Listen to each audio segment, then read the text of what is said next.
मित्रों, संस्कृत जीवन में आप सभी का स्वागत है। तो आज हम लोग अपनी टेट सुपर टेट की जो संस्कृत पाठ्यक्रम है उसके सिलेबस के साथ उपस्थित हैं। जैसा कि पिछली कक्षा में हम लोगों ने इसमें जो पाठ्यक्रम दिया है संस्कृत का, उस संपूर्ण पाठ्यक्रम के विषय में चर्चा कर ली थी। तो आज सुपर टेट की जो प्रथम कक्षा है उस प्रथम कक्षा के साथ आप सभी के समक्ष उपस्थित हैं। तो जो भी लोग हमारे साथ लाइव जुड़ चुके हैं सभी लोग वीडियो की लिंक को अपने दोस्तों के साथ शेयर करते हैं, जिससे कि अधिक से अधिक लोग वीडियो के साथ लाइव जुड़ें। और अब से प्रतिदिन सुपर टेट और टेट की संस्कृत पाठ्यक्रम की कक्षाएं रहेंगी। तो आप लोग नियमित रूप से, क्योंकि संडे को कक्षा नहीं होती है, तो संडे को छोड़ के सोमवार से लेकर शनिवार तक प्रतिदिन कक्षा के साथ लाइव अवश्य जुड़े। और आपके लाइव जुड़ने से आपको ही उससे फायदा रहेगा, क्योंकि आपका कोई भी प्रश्न होता है तो आप उसको कमेंट करके पूछ सकते हैं।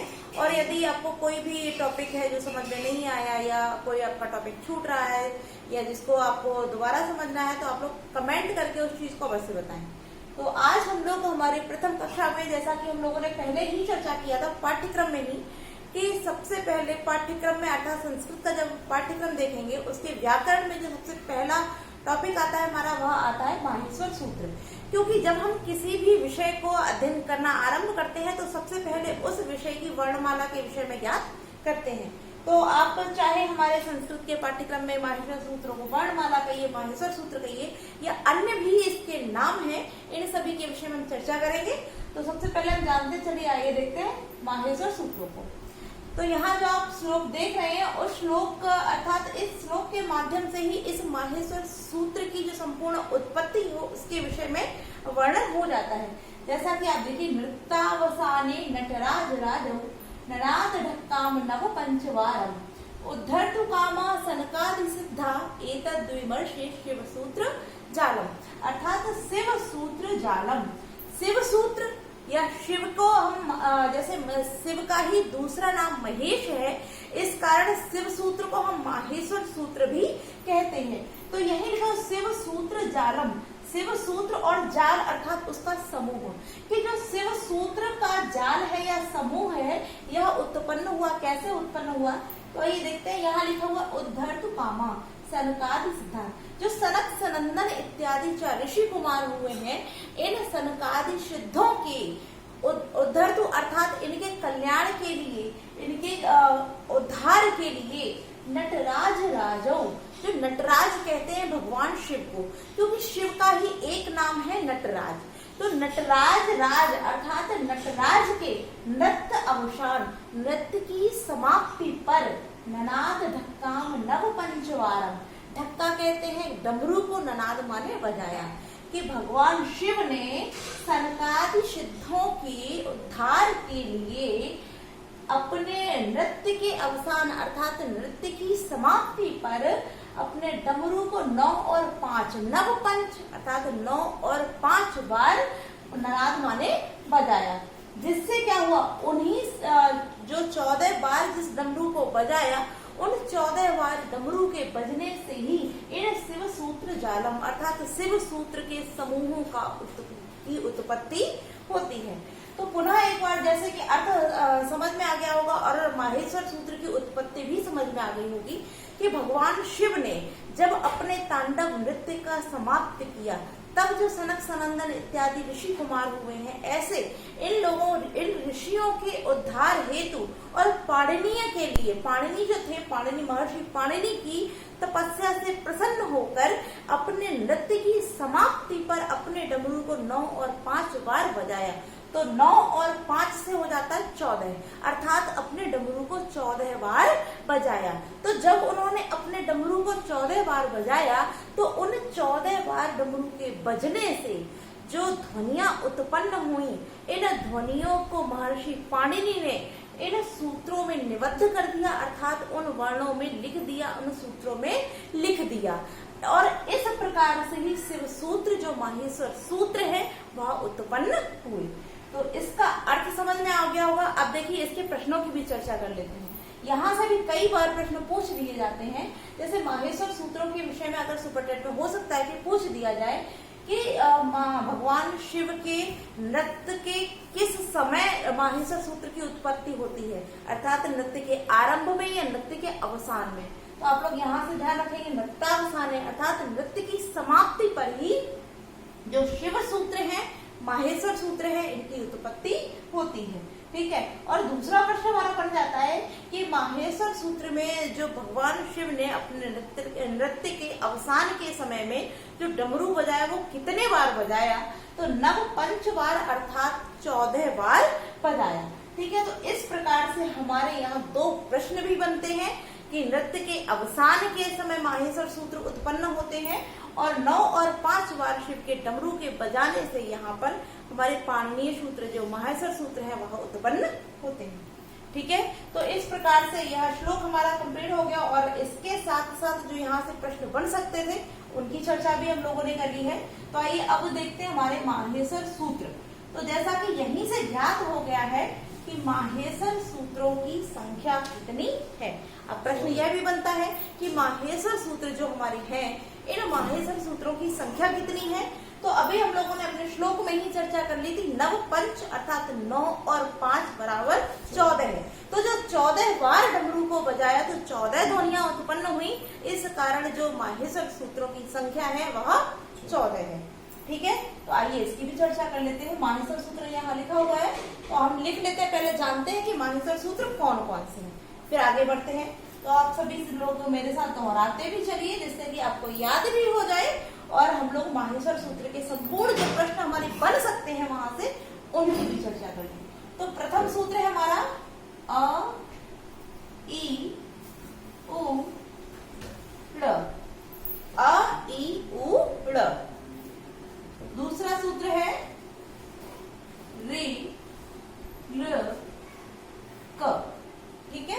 तीसरा सूत्र है हमारा ए ओ य। एक चतुर्थ सूत्र है हमारा आई आओ च। ठीक है। पहले 4 सूत्र जो हमारे हैं वह कौन कौन से है? अ ई उ ड़, रे ल क, ए ओ ग, आई औ च। आगे देखते हैं जो 5वां सूत्र है हमारा वह कौन सा है? ह य व र ट। 6वां है ल ड़। 7वां सूत्र है हमारा झ भ य। 8वां सूत्र है घ ढ ध स। यहाँ हमारा 7वां सूत्र छूट गया, ये 7वां नहीं है, पुनः लिखते हैं। 7वां सूत्र है व म य ड न म। 8वां है झ भ व। 9वां सूत्र है हमारा घ ढ ध स। ठीक है। 10वां सूत्र है हमारा ज व ग ड़ द श। 11वां सूत्र है ख फ छ ठ थ च ट त व। 12वां सूत्र है क प य। 13वां सूत्र है हमारा श स स र। और अंतिम और 14वां सूत्र है जो हमारा वह है ह ल। ठीक है। तो इस प्रकार से यह हमारे 14 माहेश्वर सूत्र है। पुनः दोहरा लीजिए। आइए। पहला सूत्र है अ ई उ ळ। द्वितीय सूत्र है रि ल क। तीसरा सूत्र है ए ओ ग। चौथा सूत्र है ऐ औ च। 5वां है ह य व र ट। 6वां सूत्र है ल ड़। 7वां सूत्र है व म य ड न म। फिर है 8वां सूत्र झ भ व। 9वां सूत्र घ ढ ध स। 10वां सूत्र है ज व ग ड़ द श, और 11वां सूत्र हमारा ख फ छ ठ थ च ट त व। 12वां सूत्र है क प य। 13वां सूत्र है स स स र, और 14वां और अंतिम सूत्र है ह ल। ठीक है, तो इस प्रकार से यह हमारे 14 माहेश्वर सूत्र हो जाते हैं। ठीक है, अब यहाँ हम इसके नामों के विषय में भी चर्चा कर लेते हैं, क्योंकि प्रश्न यहाँ से भी बन सकता है। यह तो हम लोगों ने जान लिया कि इस माहेश्वर सूत्रों की संख्या कितनी है, तो 14, और हो सकता है कि वहाँ माहेश्वर सूत्र ना पूछकर कोई अन्य नाम दे दिया जाए कि इन सूत्रों की संख्या कितनी है, तो आप लोग हो सकता है कंफ्यूज हो जाए। तो इसलिए हम माहेश्वर सूत्रों के जितने भी नाम हैं उन सब की भी चर्चा कर लेते हैं। तो जैसे कि अभी हम लोगों ने एक श्लोक पढ़ा था, उस श्लोक में आया था शिव सूत्र जालम, अर्थात शिव सूत्र। तो माहेश्वर सूत्रों के साथ साथ, और क्योंकि शिव को महेश भी कहते हैं, इसलिए इनका नाम माहेश्वर सूत्र भी है, और शिव को शिव तो शिव है ही, इस कारण यह शिव सूत्र भी है। तो आइए लिखते चलते हैं हम माहेश्वर सूत्र को। माहेश्वर सूत्र, और दूसरा था शिव सूत्र। ठीक है, अब क्योंकि यह संस्कृत की वर्णमाला है, ठीक, इस कारण इसको हम कहते हैं वर्ण समाम्नाय। वर्ण समाम्नाय, ठीक है, क्योंकि वर्णों की समानता होने के कारण इसको वर्ण समाम्नाय कहते हैं। साथ ही साथ इसको हम अक्षर समाम्नाय भी कहते हैं, अक्षर समाम्नाय। ठीक है, अगला नाम देखते हैं, क्योंकि यह भी हो गया। इसके बाद जैसा कि हम लोगों ने भी चर्चा की थी कि भगवान शिव ने महर्षि पाणिनि की तपस्या से प्रसन्न होकर के अपने डमरू को 14 बार बजाया था, और इन सूत्रों की जो रचना है वह महर्षि पाणिनि द्वारा ही की गई है, और महर्षि पाणिनि के द्वारा इन सूत्रों की रचना किए जाने के कारण इन सूत्रों को हम पाणिनीय सूत्र भी कहते हैं। क्या कहते हैं? पाणिनीय सूत्र। ठीक है, कितने नाम हो गए हमारे? माहेश्वर सूत्र, शिव सूत्र, वर्ण समाम्नाय, अक्षर समाम्नाय, पाणिनीय सूत्र। ठीक है, अब एक प्रश्न हमारा यहाँ और, यानी कि इसका एक नाम और है, वह भी बहुत महत्वपूर्ण है। जैसा कि आप सभी जानते हैं कि यह जो हमारे 14 माहेश्वर सूत्र हैं, इन 14 माहेश्वर सूत्रों से ही प्रत्याहार निर्मित किए जाते हैं, क्योंकि प्रत्याहार जो बनाए जाते हैं वह इन 14 माहेश्वर सूत्रों को संक्षिप्त करके, अर्थात प्रत्याहार का अर्थ क्या है? संक्षिप्तीकरण। तो इनको संक्षिप्त करके ही प्रत्याहारों का निर्माण किया जाता है, और प्रत्याहार बनाने के लिए आवश्यकता किसकी होती है? इन 14 माहेश्वर सूत्रों की। तो प्रत्याहार बनाने के लिए इन 14 माहेश्वर सूत्रों की आवश्यकता होती है, और इन 14 माहेश्वर सूत्रों से ही हमारे प्रत्याहार बनते हैं। इस कारण माहेश्वर सूत्रों का अन्य जो एक नाम है वह कौन सा है? वह है प्रत्याहार सूत्र। प्रत्याहार सूत्र। ठीक है, अब आपसे प्रश्न कोई सा भी पूछे कि माहेश्वर सूत्रों की संख्या कितनी है, तब भी आप जानते हैं। शिव सूत्र कितने हैं, तब भी आप कर लेंगे। वर्ण समाम्नाय, अक्षर समाम्नाय, पाणिनीय सूत्र या माहेश्वर सूत्र, आपसे कुछ भी प्रश्न में पूछा जाएगा परीक्षा में, तो आपका कोई भी प्रश्न यहाँ छूटेगा नहीं। क्यों नहीं छूटेगा? क्योंकि माहेश्वर सूत्र को हम जितने भी नामों से जानते हैं उन सभी नामों पर चर्चा हम लोगों ने यहाँ पर कर ली है। हम प्रत्याहार सूत्र भी, हो सकता है परीक्षा में माहेश्वर सूत्र न देकर यह पूछ दिया जाए कि पाणिनीय सूत्रों की संख्या कितनी है, तो यहाँ चर्चा हो गई है, आप लोगों ने समझ लिया, तो आप तुरंत लगा देंगे 14। अगर पूछ दिया जाए कि प्रत्याहार सूत्रों की संख्या कितनी है, तब भी कितनी हो जाएगी? 14, क्योंकि प्रत्याहार सूत्र कहिए, पाणिनीय सूत्र कहिए, शिव सूत्र कहिए, अक्षर समाम्नाय कहिए, माहेश्वर सूत्र कहिए या वर्ण समाम्नाय कहिए, सभी का एक ही अर्थ है, अर्थात माहेश्वर सूत्र के ही ये सभी अन्य नाम है। ठीक है, तो यहाँ से हमारा जो प्रश्न बन सकते थे उनकी भी चर्चा हो गई है। तो आइए अब हम माहेश्वर सूत्रों के विषय में चर्चा करते हैं। माहेश्वर सूत्र तो हम लोगों ने जान लिए कि कौन कौन से हैं और कितने हैं। कितने हैं? तो 14 हैं। कौन कौन से हैं? तो यह जो हमारे लिखे हुए हैं आप लोग स्क्रीनशॉट ले लीजिए और साथ ही साथ नोट्स बनाते चलिए, कॉपी पेन को साथ रखिए, आप लोग लिखते चलिए। और आपका कोई भी प्रश्न अगर छूटता है या किसी का मेरे दिमाग से निकल जाए तो आप लोग कमेंट करके अवश्य पूछ सकते हैं, ठीक है। तो यह तो हमारे 14 माहेश्वर सूत्र हैं। अब यहाँ हम चर्चा करते हैं, प्रश्न हमारे अन्य भी बन सकते हैं, जैसे कि अब हमने एक अंतिम जो नाम था वह कौन सा था, प्रत्याहार सूत्र, ठीक है। अब यहाँ पूछा जा सकता है, जैसे कि अगर बात की जाए कि जो माहेश्वर सूत्र हैं इनमें स्वर भी है और व्यंजन भी। आप देख रहे हैं कि हमारे अ ई उ री ले ए ओ आई औ यह सभी स्वर हैं और हा से लेकर ला तक जितने भी हमारे वर्ण हैं यह सभी व्यंजन हैं, ठीक है। तो यहाँ स्वर भी है और व्यंजन भी है। तब यहाँ आ जाते हैं, यहाँ प्रश्न बन जाएगा कि माहेश्वर सूत्रों में कुल वर्णों की संख्या कितनी है और किस किस प्रकार से यहाँ वर्णित है।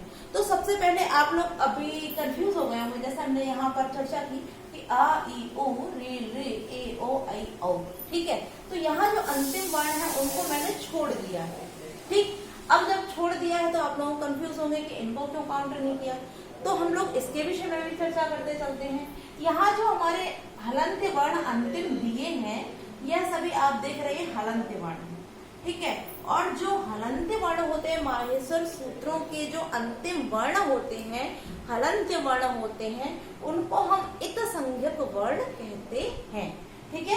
क्या कहते हैं, इत संज्ञक वर्ण कहते हैं। और इन इत संज्ञक वर्णों को जब हम प्रत्याहार बनाते हैं तब इनकी सहायता से हम प्रत्याहार का निर्माण तो करते हैं, किंतु प्रत्याहार के अंतर्गत इन वर्णों को गिना नहीं जाता है। क्यों नहीं गिना जाता, क्योंकि इत संज्ञक होते हैं और इत संज्ञक वर्णों का कार्य केवल प्रत्याहार बनाने में सहायता करना है, ना कि इनको काउंट करना, ठीक है। तो जब हम प्रत्याहार निर्मित करेंगे तब तो हम इनकी सहायता लेंगे, किंतु जब हम प्रत्याहार में आए हुए वर्णों को लिखेंगे तब उसके अंदर से हमारे जो प्रत्येक सूत्र है उनके जो इत संज्ञक वर्ण है ये सभी वहां से हटते चले जाएंगे, ठीक है। अब जैसे कि प्रत्याहार आप जान ही गए हो कि प्रत्याहार क्या होता है, संक्षिप्तीकरण। तो हम सबसे पहले यहाँ स्वर और व्यंजन जो दिए हैं इनके विषय में भी चर्चा करेंगे। आप लोगों ने जैसे टेट की परीक्षा दी होगी तो उसमें अच संधि, हल संधि इत्यादि का अध्ययन किया होगा। तो अच क्या है और हल क्या है इसको जानते हैं सबसे पहले। तो हम देखते हैं जब हम प्रत्याहार बनाएंगे तो अच भी हमारा एक प्रत्याहार है और हल भी जो है वह भी हमारा एक प्रत्याहार है, अर्थात अच और हल ये दोनों ही हमारे प्रत्याहार हैं। अब जब प्रत्याहार है तो हम इनको अच संधि क्यों कहते हैं, हल संधि क्यों कहते हैं, ठीक है। तो हम अच की बात कर लेते हैं, ठीक। अच, तो अच जब प्रत्याहार हमारा है तो अच में हमने क्या किया, प्रथम सूत्र का प्रथम वर्ण आ ले लिया, ठीक है। और उसके बाद जो चौथा सूत्र है हमारा, चौथे सूत्र का जो अंतिम वर्ण है इत संज्ञक वर्ण है, उसकी सहायता से यहाँ हमने अच प्रत्याहार का निर्माण कर लिया है। तो इस प्रकार से यह हमारा अच प्रत्याहार तो बन गया। अब जब अच प्रत्याहार के वर्णों की बात हम करते हैं तो अभी हमने क्या कहा था कि जब प्रत्याहार निर्मित करते हैं तब तो हम इन इत संज्ञक वर्णों की सहायता लेते हैं, किंतु जब हम प्रत्याहार बनाते हैं तो उसके अंदर उन वर्णों को काउंट नहीं करते हैं, गिनते नहीं हैं। तो आइए इस वर्ण अच प्रत्याहार में कौन कौन से वर्ण होते हैं इनको जान लेते हैं। तो पहला कौन सा है, आ, फिर ई, उसके बाद उ, द्वितीय सूत्र क्योंकि ये इत संज्ञक है डा छूट जाएगा, फिर आगे आ जाएगी री, फिर र का इत संज्ञक है यह भी हमारा हट गया, फिर ए, उसके बाद ओ, फिर चौथा जो हमारा सूत्र है क्योंकि यहाँ भी इत संज्ञक है वह भी रह जाएगा, फिर आई और उसके बाद में आओ, ठीक। तो इस प्रकार से क्योंकि चाबी इत संज्ञक है प्रत्याहार बनाते समय तो इसका प्रयोग होगा, किंतु प्रत्याहार में आए हुए वर्णों के अंतर्गत इन इत संज्ञक वर्णों का प्रयोग नहीं होगा, ठीक। अब अच प्रत्याहार में हमने देखा कि हमारे जितने भी स्वर हैं आ ई उ री रे ए ओ आई औ ये क्या है, ये सभी हमारे स्वर हैं। तो स्वर होने के कारण यानी कि अच प्रत्याहार में सभी स्वर आने के कारण ही जहां हम स्वर संधि की बात करते हैं तो उसे अच संधि भी कहते हैं, क्योंकि सभी स्वर वर्णों का वहां प्रयोग होता है, इस कारण ही अच संधि या स्वर संधि हो जाती है। ठीक है, अब यहाँ हम प्रश्न देख लेते हैं। यहाँ प्रश्न किस प्रकार बन सकता है? प्रश्न हो जाएगा कि हमारे कितने सूत्रों के अंतर्गत स्वरों का वर्णन किया गया है, अर्थात माहेश्वर सूत्र के कितने सूत्रों के अंतर्गत जो स्वर वर्ण है उनका वर्णन किया गया है। तो अभी हमने जो अच प्रत्याहार निर्मित किया, इसमें कितने सूत्रों का प्रयोग किया है? तो देखिए अ ई उ ड़ ऋ र क ए ओ ग ऐ औ च, अर्थात आरंभ के जो 4 हमारे सूत्र हैं, उन 4 सूत्रों में जितने भी वर्ण दिए हैं वह सभी हमारे अच अर्थात स्वर होते हैं। प्रश्न सुनिए फिर उसका उत्तर कि माहेश्वर सूत्र के कितने सूत्रों में स्वर वर्णों का वर्णन किया गया है? तो माहेश्वर सूत्रों के 4 सूत्रों में, प्रथम 4 सूत्रों में ही स्वर वर्णों का वर्णन किया गया है।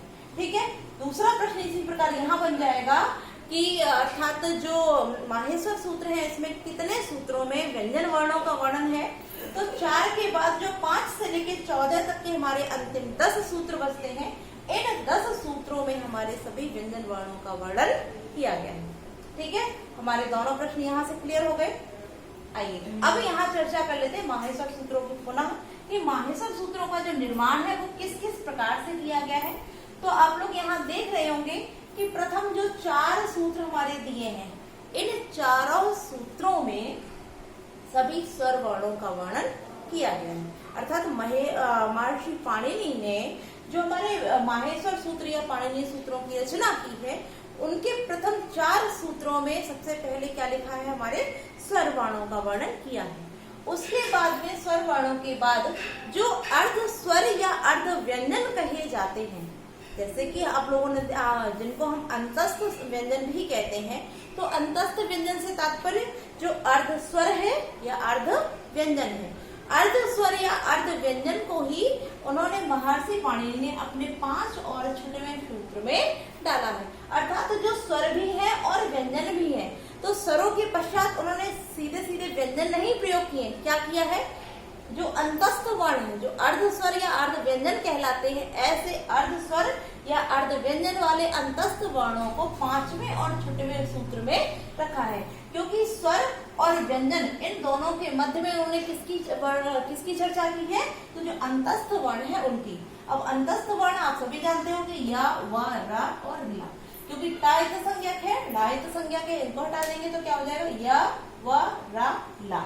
तो यह जो हमारे 4 वर्ण है वह अंतस्थ वर्ण है। ठीक है, अब हम 7वें सूत्र पर आते हैं। तो जो हमारे, जैसे कि हम अगर हिंदी वर्णमाला की चर्चा करें तो आपने देखा होगा कि जो वर्ग होते हैं तो क, ख, ग, घ, ञ इस प्रकार से लिखे होते हैं, किंतु जो पाणिनि ने चर्चा की है तो क्या किया है? इन्होंने विपरीत लिया है। ठीक है, जैसे कि क, ख, ग, घ, ञ होता है, किंतु इन्होंने क्या किया है? इन्होंने जो पंचमाक्षर है उसको पहले लिया है। तो 7वें यदि सूत्र की हम चर्चा करते हैं तो इन्होंने अपने 7वें सूत्र में क्या किया है? वर्गों के पंचमाक्षर लिए हैं, यानी कि 5, क्योंकि 5 वर्ग होते हैं और 5 वर्गों की जो पंचमाक्षर हैं यह सभी इन्होंने अपने 7वें सूत्र में निबद्ध किए हैं। तो व, म, य, ड, न, म, यह हमारे पंचमाक्षर, जितने भी 5 वर्णों के पंचमाक्षर जो है वह अपने 7वें सूत्र में निबद्ध कर दिए हैं। ठीक है, अब 8वें और 9वें सूत्र की चर्चा करें तो 5वें के बाद कौन सा आता है? यदि विपरीत क्रम में लेंगे तो 5 के बाद कौन सा आएगा? 5 के बाद आ जाएगा 4। फिर इन्होंने अपने 8वें और 9वें सूत्र में अपने प्रथम यानी कि प्रत्येक जो वर्ग है, वर्गों के चतुर्थ वर्ण को सम्मिलित किया है। तो आप देखिए झ, भ, ध, ढ, ध, ये जो 5 वर्ण है वो कौन से हैं? वर्गों के चतुर्थ वर्ण। ठीक है, अब इसी प्रकार से आप विपरीत क्रम में आते जाइए। उसके बाद 10वें सूत्र में इन्होंने 5 वर्गों के तृतीय वर्ण का उल्लेख किया है। ठीक, फिर 11वें सूत्र की यदि हम बात करते हैं तो 3 के बाद आता है 2, तो ख, फ, छ, ठ, थ, यहाँ तक हमारे प्रत्येक वर्ग के द्वितीय अक्षर को इन्होंने लिखा है। उसके बाद 11 और 12 इन्हीं दोनों सूत्रों में इन्होंने प्रत्येक वर्ग के प्रथम वर्ण का भी संकलन किया है, अर्थात 11 और 12वें सूत्र में ही वर्गों के प्रथम अक्षर को भी लिखा है। अब हमारे पास क्या बचा, हम लोगों ने स्वरों की चर्चा कर ली, जो अर्धस्वर या अंतस्थ व्यंजन है उनकी चर्चा कर ली, हम लोगों ने पांचों वर्गों के जो पंचम अक्षर, चतुर्थ वर्ण, तृतीय अक्षर, द्वितीय और प्रथम है, इनकी भी चर्चा कर ली। तो अब हमारे पास क्या बचे, हमारे ऊष्म व्यंजन। तो बाकी के जो दो हमारे सूत्र रह जाते हैं, माहेश्वर सूत्र, इन दोनों ही सूत्रों में महर्षि पाणिनि ने हमारे जो ऊष्म व्यंजन है इन सभी की चर्चा की है। ठीक है, तो याद करने की कितनी अच्छी ट्रिक आप सभी को प्राप्त हुई है। याद माहेश्वर सूत्र यदि याद करने के लिए आप बैठते हैं और याद नहीं होते हैं तो आप लोग ऐसे याद कीजिए कि पहले हम सभी स्वर वर्णों को क्रमशः आई, उड़, रे, ले, क, ए, ओ, ग, आई, औ, च, इस प्रकार से स्वरों की बात कर लेते हैं। फिर क्योंकि यहाँ से हल कहा गया है तो हा को तो केवल लिखा है यहाँ से, और यहाँ पर हम अंतस्थ वर्णों की बात कर लेते हैं। फिर आप विपरीत क्रम में आते जाइए, पहले पंचम अक्षर, फिर चतुर्थ, फिर तृतीय, उसके बाद द्वितीय और फिर प्रथम। इस प्रकार से आपके यहाँ 12 सूत्र कंप्लीट हो जाएंगे। और अंत में रह गया ऊष्म वर्ण, तो आप ऊष्म वर्णों की भी काउंट कर लीजिए, तो आपको इस प्रकार से माहेश्वर सूत्र सरलता से याद हो जाएंगे। ठीक है, तो माहेश्वर सूत्रों की संपूर्ण चर्चा हो गई है। अब यहाँ हमारे जो प्रश्न अन्य बन सकते हैं उनकी बात कर लेते हैं। अब जैसे कि हम लोगों ने यहाँ इत संज्ञक वर्णों की बात की थी, तो जैसा कि आप देख रहे हैं प्रत्येक वर्ग सूत्र के अंत में एक एक इत संज्ञक वर्ण दिया है। तो यदि आपसे पूछा जाए कि माहेश्वर सूत्रों में कुल इत संज्ञक वर्णों की संख्या कितनी है, तो 14 सूत्र हैं और 14 सूत्र के अंतिम वाले वर्ण को ही हम इत संज्ञक वर्ण मानते हैं। तो इस प्रकार से इत संज्ञक वर्णों की भी संख्या कितनी हो जाएगी, 14। ठीक है, माहेश्वर सूत्रों में कुल इत संज्ञक वर्ण कितने हैं, तो 14 है। और यहाँ एक प्रश्न और घुमा के पूछ सकता है, एक सूत्र होता है लड़ मध्य तु इत संज्ञकः, तु इत संज्ञकः। ठीक है, इस सूत्र में जो हमारा जो छठवां सूत्र है माहेश्वर सूत्र का लड़, इस लड़ के बीच में जो आ, इस ला में जो आ है, यह आ भी इत संज्ञक माना गया है। ठीक है, यह आ जो है यह भी इत संज्ञक होता है, लड़ मध्य तु इत संज्ञकः सूत्र से। अगर यह सूत्र देकर आपसे पूछ देता है कि लड़ मध्य तु इत संज्ञकः सूत्र के अनुसार माहेश्वर सूत्र में कुल इत संज्ञक वर्ण कितने हैं, तो 14 है यह, और एक यहाँ से मिल जाएगा जो कि लड़ के बीच में आ है, ला में जो आ जुड़ा हुआ है, इस आ को भी इत संज्ञक किया है इस सूत्र के अनुसार। तो यहाँ आ को भी हम जोड़ देते हैं तो 14 है यह और एक यह, तो कितने हो जाएंगे, कुल 15 है। ठीक है, अगर यह सूत्र देके आपसे पूछता है कि लड़ मध्य तु इत संज्ञक सूत्र के साथ माहेश्वर सूत्र में कुल इत संज्ञक वर्ण कितने हैं, तो 15 है, और केवल सीधे सीधे पूछता है कि माहेश्वर सूत्रों में इत संज्ञक वर्ण कितने हैं, तब 14 है।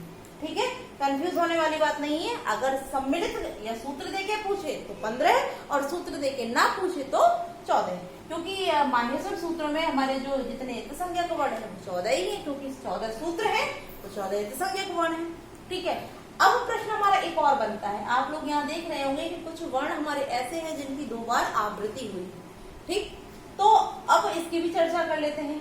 यदि आपसे प्रश्न पूछा जाता है कि माहेश्वर सूत्र में ऐसा कौन सा वर्ण है जिसकी 2 बार आवृत्ति हुई है, तब आप यहाँ अगर 5वां सूत्र देखते हैं तो यहाँ आपको क्या देखने को मिलता है, हाँ।